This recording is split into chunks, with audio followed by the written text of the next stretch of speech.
Okay, Assalamualaikum Pakcik. Pakcik, saya selama duduk sini saya perasan Pakcik ni memang boleh ubat orang Pakcik. Obat apa tu? Berkenaan apa? Macam orang sakit kena santau ke, kena buatan orang ke. Itu senang aja obat dia. Pakcik boleh ubat lah. Boleh. Senang macam mana tu Pakcik? Orang tu baik, orang yang kena buat tu kena santau balik. Kita santau orang yang menyantau tu. Baru dia boleh tak menyantau orang. Kalau dia hantar paku lah hantar balik. Hantar paku, cuma pahat sekali. Pahat pun hantar sekali. Untuk ketuk hantar ke leher dia tu. Saya kalau ini saya tak takut. Kalau jin-jin ni saya tak takut. Kalau setan-setan saya tak takut. Malah kan jumpa saya dia yang kencing-kencing lari dulu. Dia lari je Apa dia takut? Dia kata manusia. Dia masalah apa tu? Hamba Tuhan, dia hamba Tuhan juga. Sama-sama hamba Tuhan. Tapi jin ni lagi 10 kali tak takut dengan kita. Kenapa kita takut? Oh biasa dia. Apa biasa jin dengan kita? Jin dijadikan Allah Subhanahu Wa Taala, jin manusia ni buat abdi sama dia. Kita sama abdi. Yang tak abdi kita bantailah dia. Allah Taala tak abdi dengan Allah. Tapi jin nampak kita tak nampak jin. Kita boleh nampak jin. Oh, Pakcik boleh nampak jin? Apa masalahnya? Macam mana cara dia Pakcik? Kita boleh ajar je. Kita makan jin juga. Okey.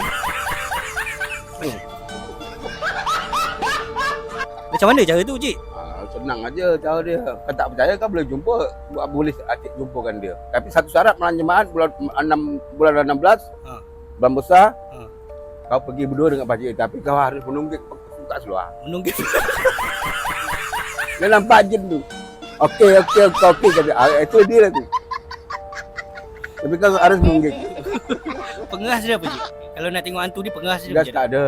Hah? Enggak tak ada. Tak ada pengeras. Tak ada pengeras. Pakcik tak ada pengeras. Ini bukan nanti nak menuntut ilmu apa semua, tak ada.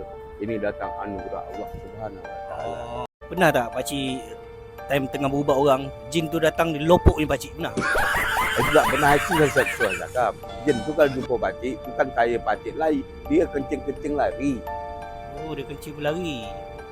Abah baca ayat tu. Apa ayat dia Cik? Anas tangan kursi. Dah cukup. Anas dengan kursi Cik Cukuplah. Tanpa Al-Fatihah sekali lagi main kencing lari. Al-Fatihah paling kuat. Tapi orang tak faham apa itu Al-Fatihah. Buka saja. Dan dia ibu Al-Quran. Betul. Jadi kata-kata apa untuk Pakcik untuk bagi dekat orang-orang luar sana yang mengamalkan kurafat-kurafat ni? Bagi apa dia masalah kurafat itu terpulang pada dia lah, yang baik untuk dia. Yang jahat untuk dia, yang baik untuk Allah. Itu terpulang pada dia. Yang buruk yang baik suruhkan mereka sudah ada janjikan. Kau timbang ajalah.